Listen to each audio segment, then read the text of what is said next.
আসসালামু আলাইকুম বন্ধুরা, এভাবে একবার মুরালি বানিয়ে দেখেন কতটা ক্রিস্পি হয়। চলেন শুরু করা যাক। আমি এখানে প্রথমে 2 কাপ ময়দা দিয়ে দেব। তারপরে আমি এখানে লবণ দিয়ে দেব হাফ টেবিল চামচ। তারপরে এখানে আমি হাফ চামচ কালো জিরা দিয়ে দেব। তারপর আমি এখানে হাফ চামচের থেকেও কম বেকিং সোডা দিয়ে দেব। আমি এখানে চিনি দেব 1 চামচ। এই চিনিটা দেওয়ার ফলে মুরালিটা অনেক ক্রিস্পি হবে। তারপরে আমি এখানে তেল ইউজ করব 1/4 কাপ। তারপরে আমি এটাকে ভালোভাবে একসাথে মিক্স করে নেব। ভালোভাবে হাত দিয়ে মিক্স করে নেবেন, তেলটা যেন ভালোভাবে ময়দাটার সাথে মিশে যায়। এই দেখেন আমি কিভাবে করছি বন্ধুরা, ঠিক এভাবে একবার করে দেখেন। এরকম একদম হাত দিয়ে ডলে ডলে ভালোভাবে মিক্স করে নেবেন। এই দেখেন কখন বুঝবেন যেটা হয়ে গেছে।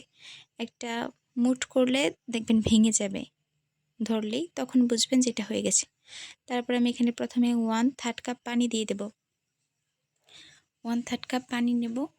পানি নিয়ে অল্প অল্প করে ডো তৈরি করে নেব। এই ডোটা কিন্তু খুব বেশি শক্ত করা যাবে না, খুব বেশি নরমও করা যাবে না। এখানে আমি কুসুম গরম পানি নেওয়ার চেষ্টা করবেন অবশ্যই। দিয়ে তারপর ভালো করে আমি ডোটা তৈরি করে নেব। আমি প্রথমে 1/3 কাপ পানি নিয়েছি। তারপর আমি আবারও 1/3 কাপ পানি নিয়েছি। দেখেন আমার এতটুকু পানি বেঁচে রয়েছে। এতটুকু পানি কিন্তু লাগেনি। 1/3 কাপ আর ততটুকু পানি কিন্তু আমার বেঁচে রয়েছে। ঠিক আছে, তারপর আমি ঢাকনা দিয়ে ঢেকে দেবো 10 মিনিটের মতো। তারপরে দেখেন আমি 2 ভাগে ভাগ করে নিয়েছি। তারপরে দেখেন আমি একটা ডো নিয়ে ভালোভাবে একদম বেলে নেব রুটির মতো। রুটির মতো ভালোভাবে বেলে নেব। দেখেন কতটুকু পাতলা করবেন, খুব বেশি পাতলাও না এবং খুব বেশি মোটাও না, ঠিক এরকমভাবে এরকম মোটা করবেন। তারপর এটা আমি একটা ছুরির সাহায্যে কেটে নেব। মুরালির আকার দিয়ে দেব।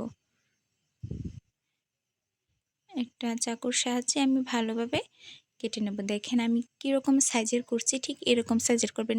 খুব বেশি আবার চিকন করে ফেললেন না, এরকম সাইজের করবেন। তারপর আমি শুধুমাত্র একটা মাঝখান থেকে কাট দিয়ে দেব। একটা কাট দিয়ে দেব শুধুমাত্র মাঝখান থেকে। এই যে দেখেন ঠিক এরকমভাবে প্রত্যেকটা হয়ে গেছে। ঠিক এরকমভাবে কেটে নেবেন। আমি একটা প্লেটের মধ্যে উঠিয়ে নিলাম। তারপর দেখেন আমি একটা শুধুমাত্র প্যানের মধ্যে 2 কাপ আমি এখানে গুড় নিয়েছি।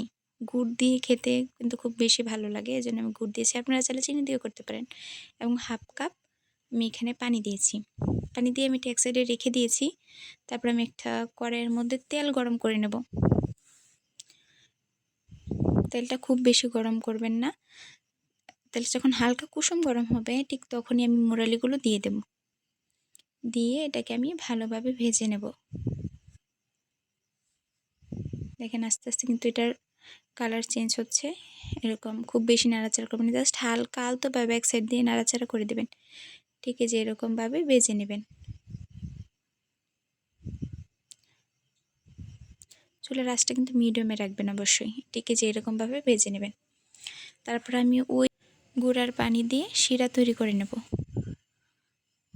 দেখেন কখন বুঝবেন শিরাটা হয়ে গেছে।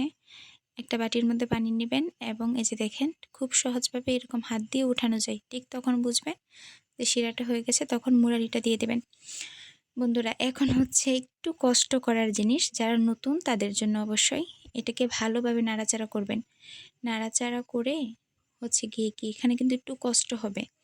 ভালোভাবে নাড়াচাড়া করে একদম এটাকে মিশিয়ে নেবেন। আস্তে আস্তে দেখবেন চিনিটা দলা পেকে যাবে। এই সময় কিন্তু একটু কষ্ট হবে বন্ধুরা, আপনারা শুধু নাড়তেই থাকবেন নাড়তেই থাকবেন। চিনিটা গিয়ে কি আর মুরালির সঙ্গে লেগে আসবে, তখনই বুঝবেন যে বন্ধুরা হয়ে গেছে। বন্ধুরা আমার ভিডিওগুলো ভালো লাগলে লাইক করবেন, কমেন্ট করবেন, চ্যানেলটাকে সাবস্ক্রাইব করবেন বন্ধুরা। আর আমার পাশে থাকবেন সব সময়। এরকম আরও নিত্য নতুন ভিডিও পেতে চ্যানেলটাকে অবশ্যই সাবস্ক্রাইব করে রাখবেন বন্ধুরা। ভালো থাকবেন, সুস্থ থাকবেন। আল্লাহ হাফেজ। ভালোভাবে নাড়াচাড়া করবেন। একদম দেখেন আস্তে আস্তে কিন্তু গুড়টা লেগে আসছে এর সঙ্গে, মুরালির সঙ্গে বন্ধুরা। ঠিক এরকমভাবে করে নেবেন। ভালো থাকবেন। আল্লাহ হাফেজ বন্ধুরা।